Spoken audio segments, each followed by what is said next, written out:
عمرے کو سٹارٹ کرنا ہے، پہلے اچھی طرح دیکھ لیجئے حجر اسود کہاں ہے۔ حجر اسود کو معلوم کرنے کے بعد اب آپ نے استباء کرنا ہے۔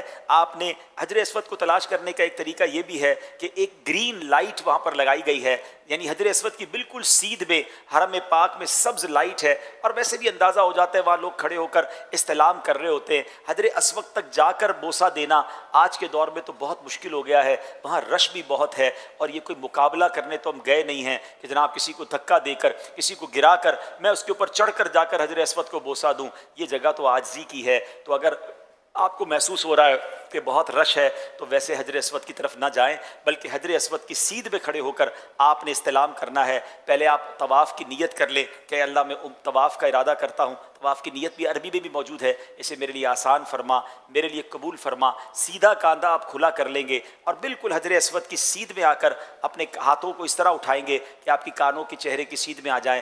بسم اللہ والحمد للہ واللہ اکبر والصلاۃ والسلام علی رسول اللہ۔ آپ حجر اسود کی سیدھ میں کر کے اپنے ہاتھوں کو بوسہ دیں گے۔ جیسے ہی بوسہ دیں گے تھوڑا سا آپ رائٹ پر آئیں گے اور اب آپ ٹرن ہو جائیں گے۔ آپ کے بائیں طرف کعبہ ہونا چاہیے، لیفٹ ہینڈ کی طرف کعبہ ہو، اور اب آپ نے طواف شروع کرنا ہے۔ یاد رہے جو پہلے 3 چکر ہیں اس میں آپ نے رمل کرنا ہے۔ رمل کس کو کہتے ہیں؟ تھوڑا سا اکڑ کر چلنا۔ کچھ لوگ بڑا اچھل کود کر رہے ہوتے ہیں، ایسا نہیں کرنا ہے۔ آپ نے تھوڑا سا جس کو کہیں کہ اپنے کاندھوں کو چوڑا کر کے تیز تیز چلنا ہے، اور اس میں آپ نے اپنے جو پنجے ہیں اس کے بل چلنا ہے۔ اور یہ اس زمانے میں جب کفار ہوا کرتے تھے تو مسلمان ان پر ایک روب ڈالنے کے لیے اس طرح کیا کرتے تھے۔ تو پہلے 3 چکر میں رمل ہے، یہ یاد رکھیے گا۔ وہ بھی مردوں کے لیے ہے، خواتین کے لیے نہیں ہے۔ اور اگر بہت رش ہے، آپ کو لگتا ہے میں رمل کروں گا اور لوگوں کو تکلیف ہوگی، ٹکر ہو جائے گی، تو پھر آپ نارمل چلیں گے۔ ہاں اگر رمل کرنے کے لیے آپ تھوڑا کعبے کے دور ہو جائیں نا، تھوڑا سا لانگ آپ چکر کر لیں، تو پھر آپ کا رمل بھی ہو جائے گا۔ تو اس سنت کو بھی ادا کریں۔ کچھ لوگ یہ بھول جاتے ہیں، 3 چکر رمل کرنے کے بعد وہ پھر کاندھا چھپا لیتے ہیں، تو ایسا نہیں ہے۔ چکر پہلے طواف کے 3 چکر میں رمل ہے، مگر جو استباء ہے یعنی کاندھا کھلا کرنا ہے، یہ 7 چکر میں آپ نے کھلا رکھنا ہے۔ تو ہر بار آپ جب حجر اسود پر پہنچیں گے پھر آپ نے جو ہے وہ استلام کرنا ہے، اپنے ہاتھوں کو چومنا ہے، اور پھر اس کے بعد آپ نے چکر کرنا ہے۔ استلام 8 ہوں گے اور چکر 7 ہوں گے۔ طواف کی تسبیح 7 رکھیں، کیونکہ بعض اوقات انسان چکر بھول جاتا ہے، تو طواف کی تسبیح ہوگی تو آپ کو چکر یاد رہیں گے۔ اگر کچھ وظائف باندھ لیں کہ میں نے پہلے چکر میں یہ پڑھنا ہے، دوسرے میں یہ پڑھنا ہے، اور اس کی عادت بن جائے گی، تو پھر آپ کو چکر بھولنا جو ہے وہ مشکل ہو جائے گا۔ اچھا، جیسے طواف کمپلیٹ ہوگا تو آپ نے سیدھا کاندھا پھر جو ہے، اب چونکہ نوافل پڑھنے تو آپ نے اس کو ڈھک لینا ہے۔ اچھا، اب نوافل جو پڑھنے ہیں اس میں یہ آپ نے ضرور دیکھنا ہوگا کہ کوئی مکروہ وقت تو نہیں ہے۔ اگر جب نماز نہیں پڑھ سکتے تو اس وقت آپ نوافل پھر نہ پڑھیں، آپ بعد میں پڑھ لیں گے، مگر یہ نوافل پڑھنے ضرور ہیں، ٹھیک ہے۔ مسجد الحرام میں موقع نہ ملے تو اپنے ہوٹل میں جا کر بھی پڑھ سکتے ہیں، مگر بہتر یہ کہ مسجد الحرام میں پڑھیں۔ مقام ابراہیم کے پاس جا کر ہی، اور جناب بہت قریب جا کر ہی لوگ پڑھنے کی کوشش کر رہے ہوتے ہیں، اور اس کے لیے بعض اوقات طواف بھی روک رہے ہوتے ہیں۔ ایسا نہیں کریں گے، وہاں بہت رش ہوتا ہے۔ آپ کو جہاں جگہ ملتی ہے آپ جو ہے وہ نماز طواف ادا کر لیں، اور جب نماز طواف ادا ہو گئی، 2 رکعت نفل آپ نے پڑھ لیا، تو اب ملتزم کی حاضری مستحب ہے۔ پہلے دعائیں کریں خوب۔ اب ملتزم کیا ہے؟ سبحان اللہ، کیسا پیارا مقام ہے کہ کعبے کے دروازے اور حجر اسود کے درمیان جو جگہ ہے، ایکچولی یہ 2-3 لوگوں کے کھڑے ہونے کی جگہ ہے، اور اگر وہاں موقع مل جائے سبحان اللہ تو خوب لپٹیں، اپنے جسم کو بھی ملیں۔ لیکن چونکہ وہاں لوگ اب عطر وغیرہ بہت لگاتے ہیں، تو بہتر یہ کہ ملتزم کی سیدھ میں کھڑے ہو کر دعائیں مانگ لیں، کیونکہ اگر وہاں خوشبو لگی اور ہم جا کر اس سے لپٹیں گے، ہو سکتا ہے ہمارے احرام پر بھی خوشبو لگ جائے، اور احرام میں تو خوشبو نہیں لگا سکتے۔ تو بہتر یہ کہ بعد میں جب آپ احرام وغیرہ سے فارغ ہو جائیں تو اپنے گھر کے لباس کے اندر پھر جا کے کوشش کریں، اگر ایسا ٹائم ہو اس میں بھی یہ دیکھنا ہوگا کسی کو دھکے نہیں دینے، کسی کو تکلیف نہیں دینی۔ اگر تکلیف دیے بغیر آپ ملتزم سے لپٹ سکتے ہیں تو سبحان اللہ، یہ تو نبی پاک علیہ الصلوۃ والسلام کا انداز ہے کہ آقا نے اپنے چہرے کو لگایا، صحابہ یہاں آنسو بہایا کرتے تھے، تو آپ نے وہاں پر خوب دعائیں کرنی ہیں۔ ملتزم کی دعائیں بھی الحمدللہ رفیق الحرمین میں لکھی ہیں کہ وہاں کیا دعائیں کرنی ہیں۔ اس کے بعد پھر آپ نے جب ملتزم سے دعا وغیرہ سے فارغ ہو جائیں تو اب آپ آئیں زمزم شریف پینے کے لیے۔ سبحان اللہ، پہلے تو زمزم کا کنواں ہوتا تھا، اب وہاں پر کولر لگا دیے گئے ہیں، تو آپ کولرز کے پاس آ جائیں اور وہاں کر آپ زمزم پئیں۔ اور سبحان اللہ، زمزم کی تو کیا بات ہے کہ نبی پاک علیہ الصلوۃ والسلام فرماتے ہیں ہمارے اور منافقین کے درمیان فرق ہے کہ وہ زمزم پیٹ بھر کر نہیں پیتے، تو زمزم پئیں، دبا کے پئیں، آئے ہائے، اور کعبے کو دیکھ کر تو زمزم پینے کا مزہ ہے، اس کا مزہ ہی اور ہے۔ بہرحال میرے پیارے اسلامی بھائیو، اب آپ فارغ ہو گئے، طواف سے. اب اگر تھکیں تو تھوڑا سا مزید حرم میں بیٹھ جائیں, اور فریش فیل کر رہے ہیں تو اب آپ صفا مروہ کی سعی کے لیے جائیں گے. صفا کا بورڈ لگا ہوا ہوتا ہے سعی کا, وہاں چلے جائیں, صفا پہ کھڑے ہو کر سعی کی نیت کریں گے, نیت کتاب میں موجود ہے.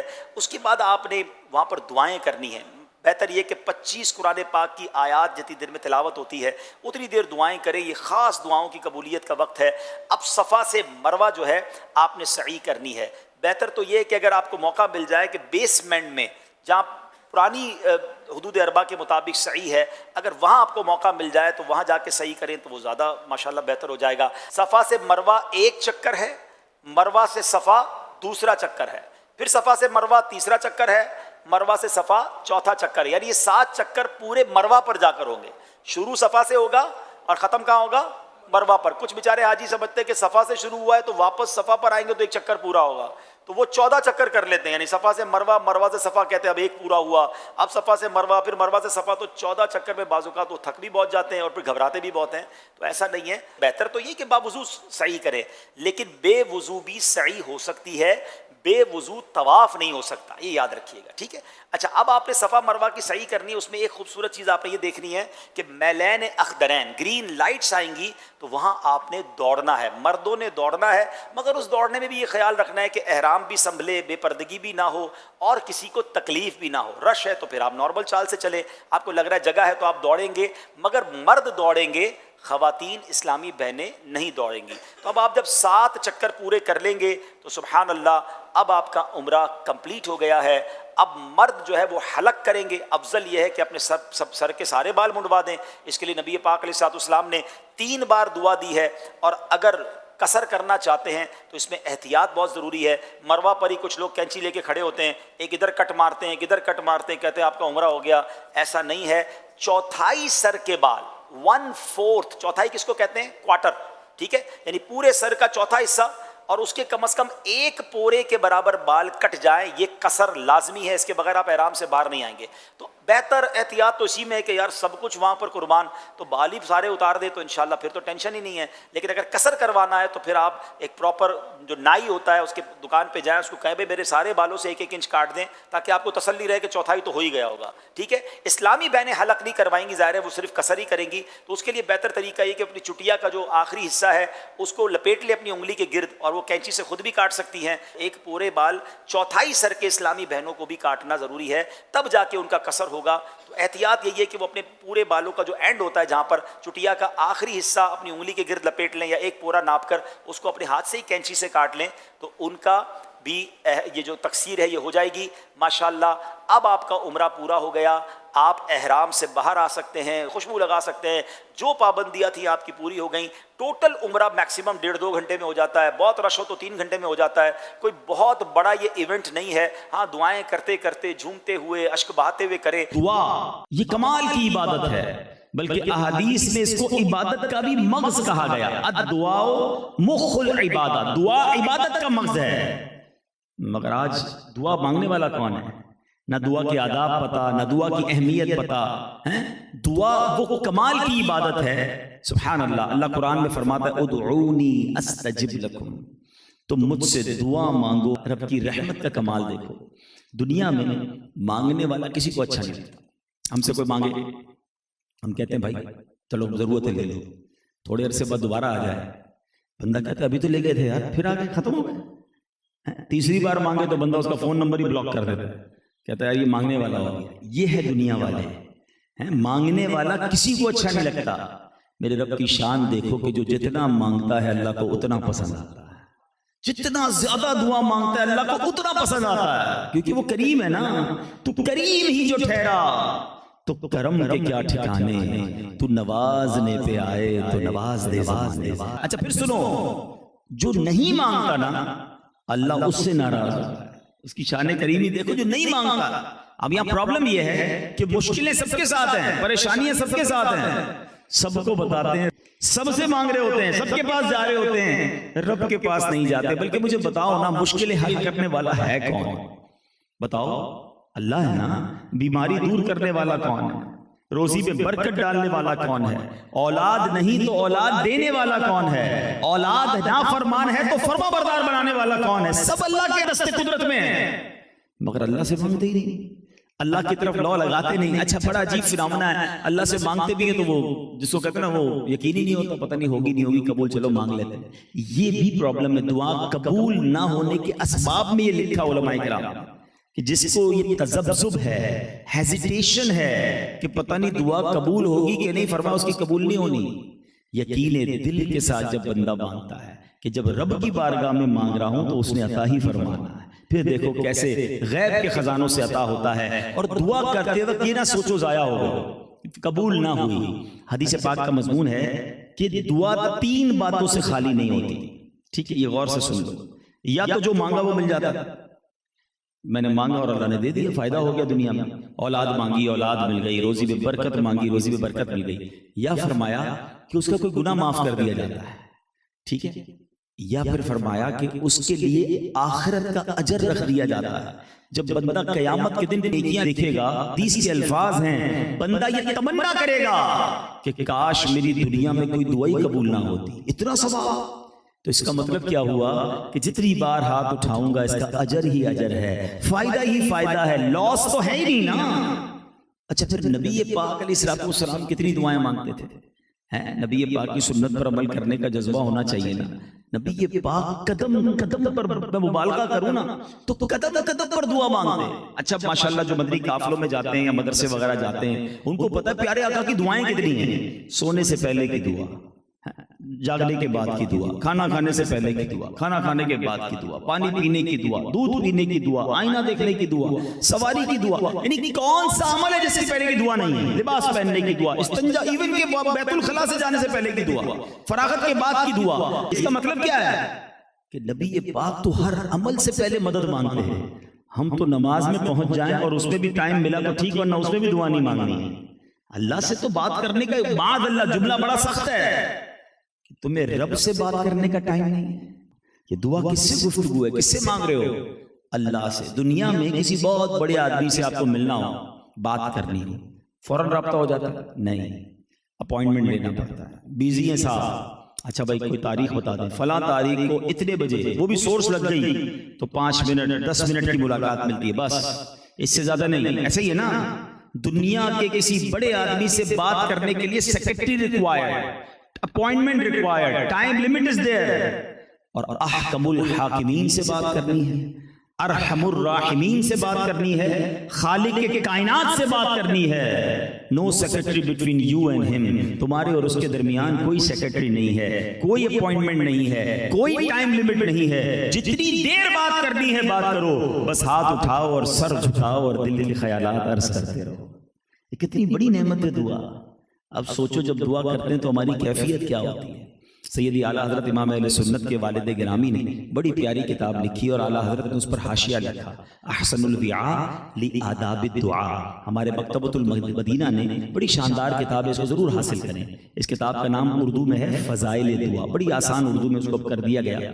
اس میں لکھا کہ اللہ غافل دل کی دعا نہیں سنتا. دعا بھی مانگتے اور دھیان کہیں اور ہوتا ہے, کبھی ادھر دیکھ رہے ہیں کبھی ادھر دیکھ رہے ہیں, آمین آمین آمین, موبائل نکال رہے ہیں, آمین. اللہ کے بندو, اللہ کی بارگاہ میں مانگ رہے ہو اور دھیان کہیں اور.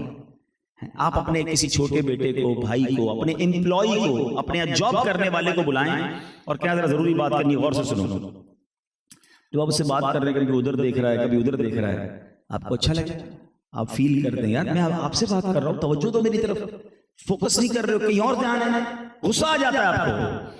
آپ کا امپلائی, آپ کا بچہ آپ کی بات پر توجہ نہ دے, آپ اریٹیٹ ہوتے ہیں, آپ کو مشکل ہوتی ہے, برا لگتا ہے. اللہ کی بارگاہ میں ہاتھ اٹھاتے اور دھیان کہیں اور ہے, صدق کے دل کے ساتھ ہیں, اللہ کی بارگاہ میں حاضری کی نیت کے ساتھ, گر گڑا کر, فقیر بن کر, عاجزی کے ساتھ مانگو تو صحیح, پھر دیکھو وہ تمہیں کیسے عطا فرماتا ہے. اس کے ساتھ ساتھ ایک ایسا عمل جو دعا کی قبولیت میں بہت بڑی رکاوٹ ہے, اور وہ کیا ہے؟ وہ ہے حرام روزی. حرام کمائی جو ہے نا, حرام غذا, یہ بندے کی عبادتیں بھی قبول نہیں ہونے دیتا اور دعائیں بھی قبول نہیں ہوتی ہیں. حضرت موسیٰ علیہ نبینا علیہ السلام نے ایک شخص کو دیکھا, ہاتھ اٹھا کر بہت رو رو کر دعائیں مانگ رہا تھا. اپنے اللہ کی بارگاہ میں عرض کی کہ اے اللہ اس کی دعا قبول کر لے, یہ بندہ اتنا رو رہا ہے, اتنا گر گڑا رہا ہے. اللہ کریم نے کیا فرمایا؟ ارشاد باری ہوا اے موسیٰ یہ اتنا روئے کہ روتے روتے مر جائے، اتنے ہاتھ اٹھائے کہ اس کے ہاتھ آسمان کو چھو لیں۔ اے موسیٰ ہم نے اس کی دعا قبول نہیں کرنی۔ عرض کی مولا کیا وجہ ہے؟ ارشاد فرمایا اے موسیٰ یہ بندہ جو کھاتا ہے وہ حرام ہے، جو پہنتا ہے وہ حرام ہے۔ اب بتاؤ، اللہ کے نبی سفارش کر رہے ہیں اور دعا قبول نہیں ہو رہی، کیوں؟ کمائی حرام ہے۔ چیک کرو ہماری روزی میں کہیں حرام تو نہیں آ رہا۔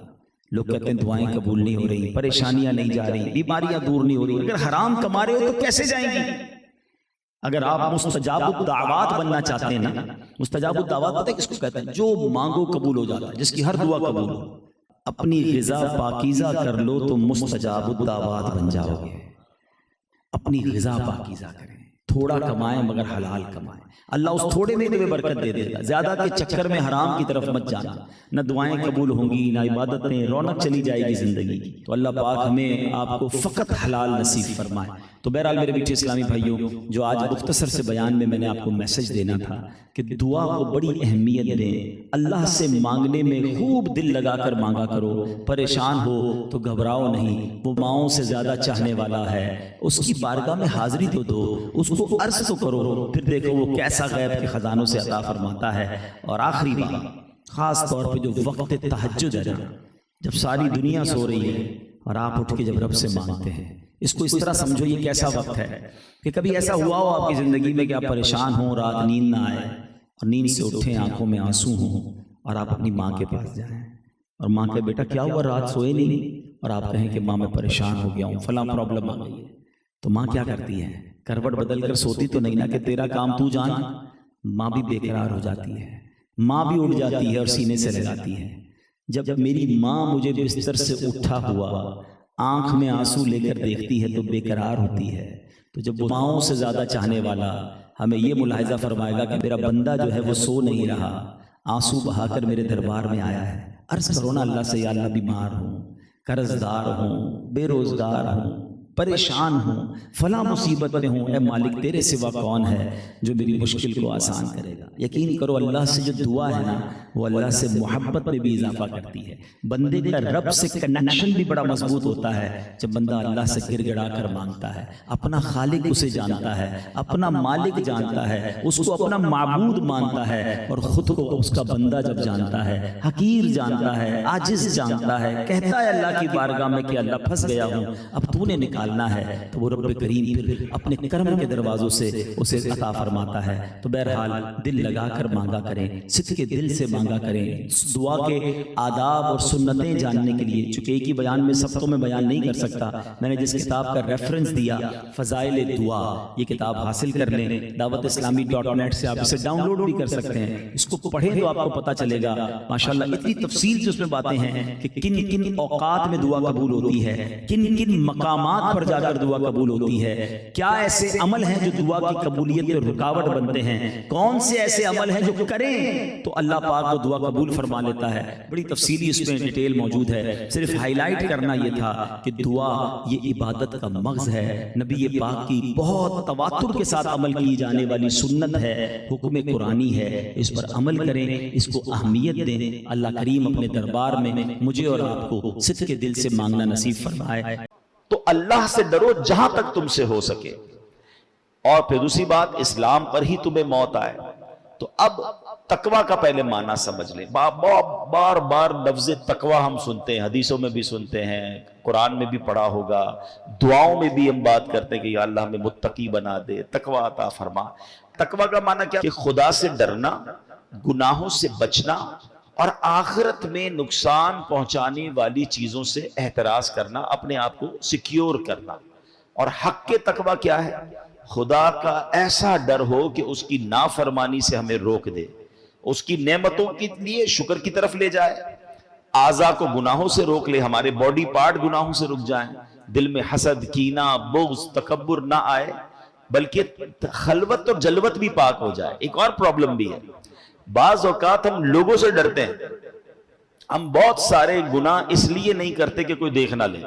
ٹھیک ہے، یہ بھی چلے، ایک نعمت ہے کہ لوگوں کے خوف، ورنہ بے شرم تو ایسے بھی ہوتے جو لوگوں سے بھی نہیں ڈرتے، کہ لوگوں کے سامنے بہت ساری برائیاں کرتے میں بندہ ڈرتا ہے، رک جاتا ہے، لیکن مزہ یہ ہے اور اصل تقوی یہ ہے کہ میری خلوت بھی، جب مجھے دنیا میں کوئی نہ دیکھ رہا ہو، اس وقت بھی میں گناہ نہ کروں، اس وقت یہ خیال دل میں رہے کہ رب دیکھ رہا ہے۔ تقوی کی اصل تو درجہ یہ ہے نا کہ میری خلوتیں بھی پاک ہو جائیں، ایسا نہ ہو لوگوں کے سامنے نیک، نمازی، پرہیزگار، اکیلے میں سارے برے کام ہو رہے ہیں، بلکہ ایسے بھی لوگوں کے بارے میں پڑھا گیا، سنا گیا کہ لوگ سامنے ہوں تو نمازیں بھی پڑھتے ہیں، اکیلے میں نمازیں بھی نہیں پڑھتے کیونکہ وہاں کوئی نہیں دیکھ رہا۔ پھر بتاؤ نماز کس لیے پڑھ رہے تھے؟ اگر لوگوں کو ہی دکھانے کے لیے نماز پڑھنی تھی تو پھر اللہ کے لیے نماز تو نہ ہوئی نا۔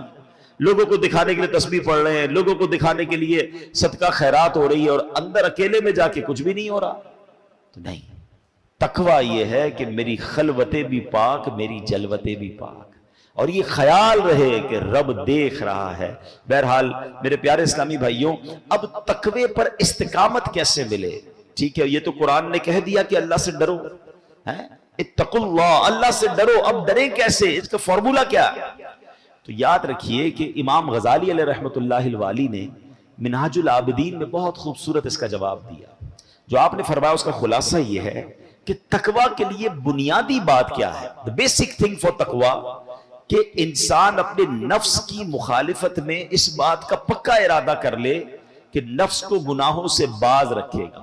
غیر ضروری حلال اشیاء کا بھی بہت استعمال نہیں کرنا ہوتا، بہت زیادہ کھانا، بہت زیادہ سونا، بہت باتیں کرتے رہنا، کہتے ہیں نا قلیل الکلام قلیل الطعام قلیل المنام، آرام بھی تھوڑا، کھانا بھی تھوڑا، اور باتیں بھی تھوڑی۔ یہ متقی لوگوں کا طریقہ، اللہ کے نیک بندوں کا طریقہ ہے۔ زیادہ کھانے والا پھر زیادہ شہوتوں کی طرف جاتا ہے، زیادہ بولنے والا زیادہ غلطیاں کرتا ہے، زیادہ سونے والا پھر وہ سستی اور کاہلی کی طرف چلا جاتا ہے۔ تو جب آپ ان تین چیزوں میں حلال ہیں حالانکہ کمی کریں گے تو پھر حرام چیزوں سے بچنے کا بھی ذہن بن جائے گا، مگر یہاں تو حرام سے بچنے کا بھی ذہن نہیں ہے۔ اور سبحان اللہ، امام غزالی فرماتے ہیں کہ آنکھ، زبان، شرمگاہ اور دل، الغرض تمام اعضاء کے معاملے میں اللہ تعالیٰ سے ڈرے گا تو انشاءاللہ وہ تقویٰ اسے حاصل ہو جائے گا جس کا اہل ایمان سے مطالبہ کیا گیا ہے۔ قرآن مجید فرقان حمید میں ایک کچھ پارٹ آف دا باڈی جو ہے نا اس کو ڈائریکٹلی ایڈریس کیا گیا ہے۔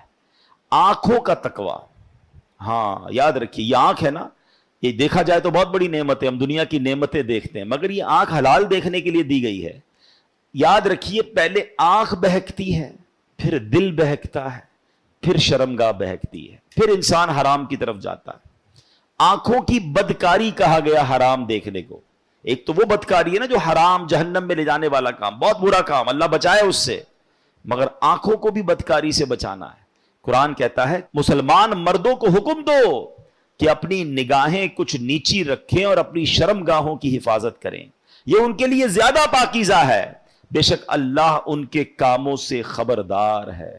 بڑا شارٹ حکم ہے، مختصر ہے، مگر خوبصورت اس کے معنی ہے۔ پہلے نمبر پر اس میں ادب اور بہترین تہذیب سکھائی جا رہی ہے کہ مومنین کو چاہیے کہ اپنی آنکھیں کچھ نیچی رکھیں، ادھر ادھر ہر چیز دیکھنا ہے، بے پردہ خواتین بھی دیکھنی ہے، موبائل فون پر بھی بری چیزیں دیکھنی ہیں، ٹیلی ویژن پر اور نہ جانے کیا کیا دیکھنا ہے۔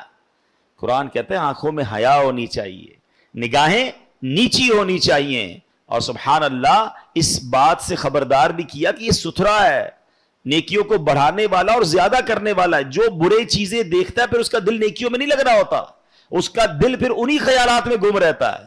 دل پاکیزہ خیالات کیسے لائے گا جب آنکھیں پاک ہوں گی؟ آنکھیں غلط دیکھ رہی ہیں، کان غلط سن رہے ہیں، تو پھر دل و دماغ میں بھی وہی چل رہا ہوتا ہے۔ اگر آپ چاہتے ہیں کہ میرے دل و دماغ میں، مثال دیتا ہوں، اس کو آپ ایگزامپل کے طور پہ سمجھ لیں۔ آپ نے کبھی کسی محفل نعت میں شرکت کی، یا کہیں آپ نے تلاوت قرآن اچھے کسی قاری صاحب سے سنی، یا آپ نے کوئی اچھا سا بیان سنا ہے، کسی پروگرام میں آپ گئے، دینی پروگرام، آج بھی آپ آئے ماشاءاللہ، تھوڑی دیر کے بعد بھی کبھی کبھی زبان پر وہی نعت آ رہی ہوتی ہے، ذہن میں وہی تلاوت گونج رہی ہوتی ہے، دل میں وہی بیان والی باتیں آ رہی ہوتی۔ کیوں؟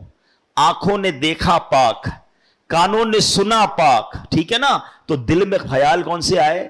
پاکیزہ خیال۔ آپ کسی معاذ اللہ ایسی محفل میں گئے جہاں گانے باجے، ڈول تماشے، بے حیائی، اس محفل میں تو گناہ اٹھایا، مگر بعد میں بھی وہی مناظر آنکھوں میں، وہی کان میں باتیں، لوگ وہی گانے گنگنا رہے ہوتے ہیں.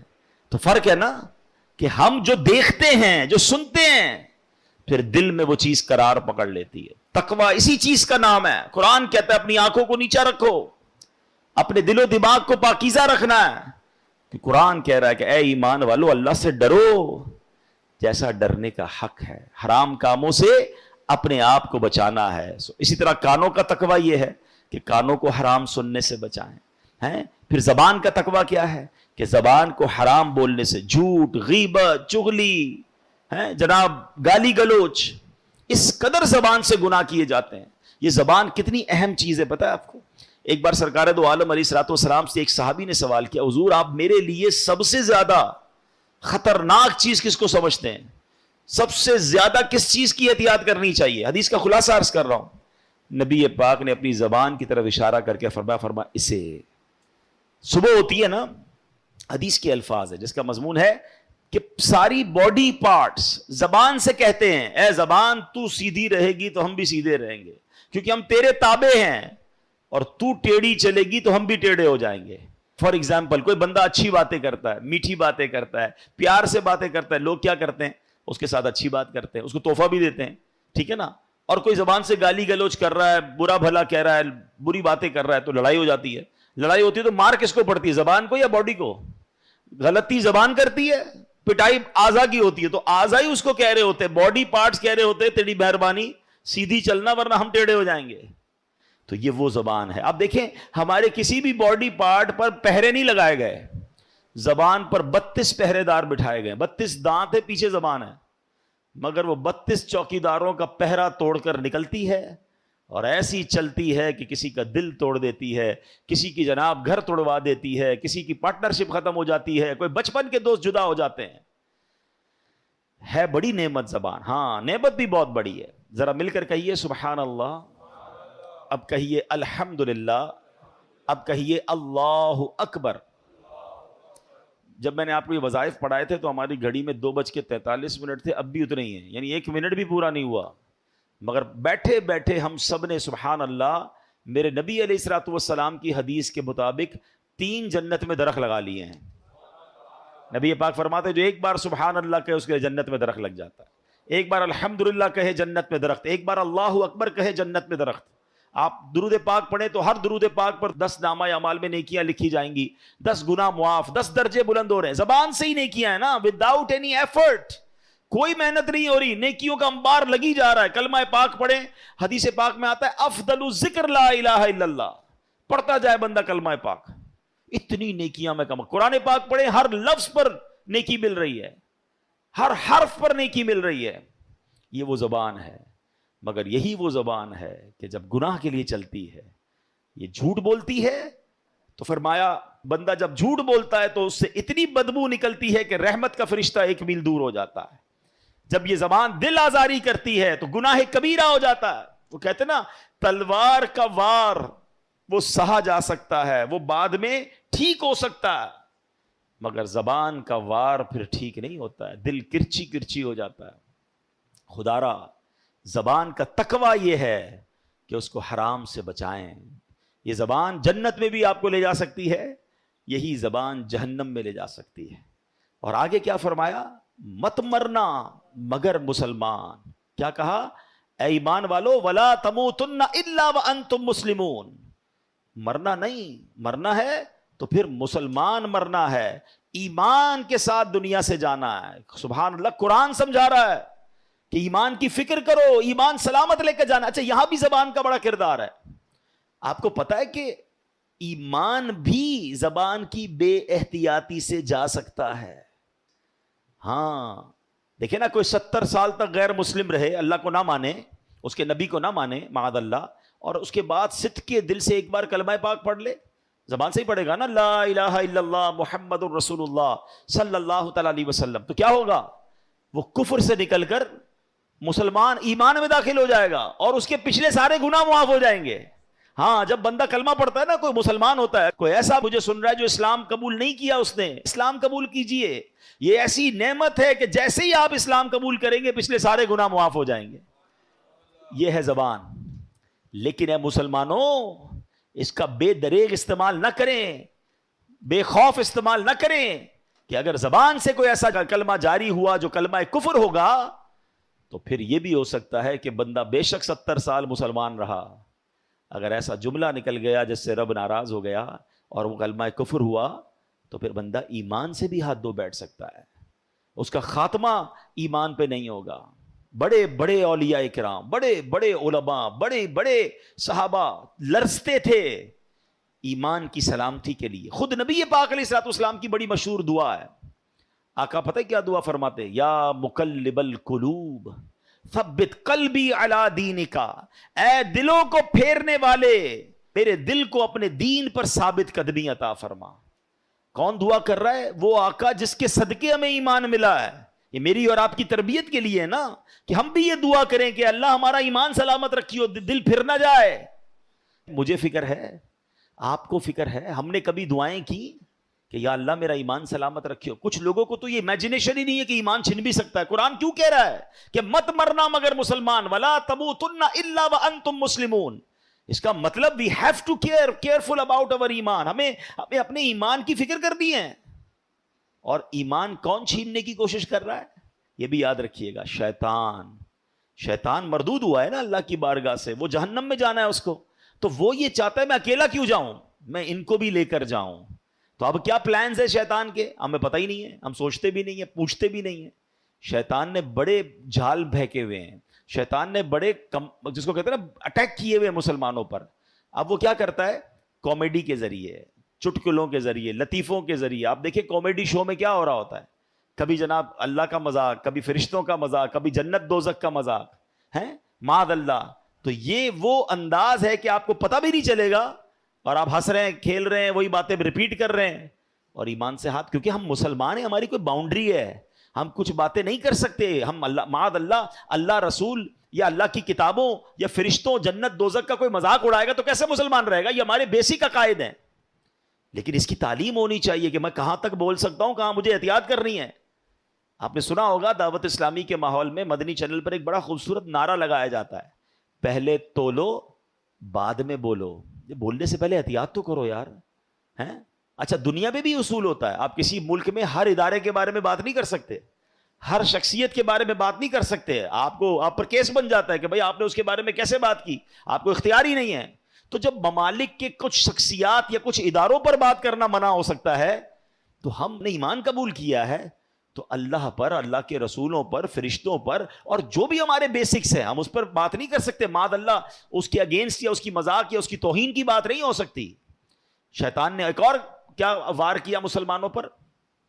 گانے، فلمی گانوں میں کفریہ باتیں ڈال دی ہیں، کبھی کہہ رہا ہے سجدہ کرنا ہے، پوجا کرنی، پتہ نہیں کیا کیا فلمی گانے ایسے آ گئے، بتاتے ہیں لوگ کہ اس کے اندر، اور بچے گا رہے ہیں، نوجوان لڑکے لڑکیاں مزے لے لے کے گا رہے ہیں، سن رہے ہیں ان گانوں کو۔ معاذ اللہ، یہی تو شیطان کی ٹریپ ہے، کسی طرح مسلمان ایسی بات کہے کہ وہ ایمان سے خارج ہو جائے۔ اچھا یہ تو چلے کہنا ہے نا، اب تو باقاعدہ سوشل میڈیا پر اور پھر جناب میڈیا پر آ کر کچھ لوگ اسلام کی انٹرپریٹیشن ہی ایسی کر رہے ہیں، قرآن و حدیث ہی ایسے بیان کر رہے ہیں کہ لوگ جناب ان کی باتیں سن سن کر پریشان بھی ہو رہے ہیں، فالو بھی کر رہے ہیں۔ ایسے بھی لوگ آگے جو اللہ سے دور، نبیوں سے دور، اولیاء صحابہ سے دور کرنے کی باتیں کر رہے ہیں، کہتے کیا ضرورت ہے علماء کرام کی، کیا ضرورت ہے اولیاء کرام کی باتیں سننے کی۔ اے پاک و ہند والوں مجھے ایک بات بتاؤ، ہم تک ایمان پہنچا کیسے ہے؟ یہ احسان ہے صحابہ کرام کا، پھر اولیاء کرام کا جو یہاں آئے اور جنہوں نے ہم سب کو مسلمان کیا، اور جناب آج کروڑوں مسلمان ہیں، اور وہ کہتے ہیں ان کی بات ہی نہ سنو، ان سے فائدہ ہی کوئی نہیں ہوتا، اور لوگ سن رہے ہیں ان کو۔ طریقہ کیا ہے؟ طریقہ واردات سمجھو، پہلے کسی طرح امت کو علماء کرام سے بدزن کر کے دور کر دیا جائے کہ یہ مسجدوں میں جا کر کوئی بیان نہ سنے، کسی عالم دین کی بات نہ سنے، پہلے اس سے دور ہو جائیں، پھر یہ اولیاء کرام کا احسان ماننا چھوڑ دیں، پھر یہ صحابہ کرام سے دور ہو جائیں، آہستہ آہستہ اسلام سے ہی دور ہو جائیں۔ آہستہ آہستہ کاٹا جاتا ہے نا رسی کو، یہ پلان ہے، یہ سمجھیے گا، یہ باقاعدہ یوں سمجھیے شیطان نے پلانٹ کیے ہوئے لوگ، لیکن ہمیں بھی شوق ہے سب کی سننی ہے، نہ کرے ایسا۔ سننی اس کی ہے جس نے اللہ رسول کی سنی ہے، جس کے دل میں عشق رسول ہے، جس کا ایمان مضبوط ہے، جو کوالیفائڈ عالم دین یا مفتیان کرام ہے۔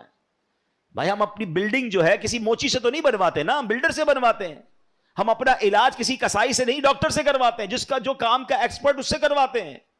تو دین سیکھنا ہے تو جو دین سکھانے میں ایکسپرٹ ہیں، جنہوں نے یہ علم حاصل کیا ہے، ان سے سیکھیں اور اپنے ایمان کی فکر کیجئے.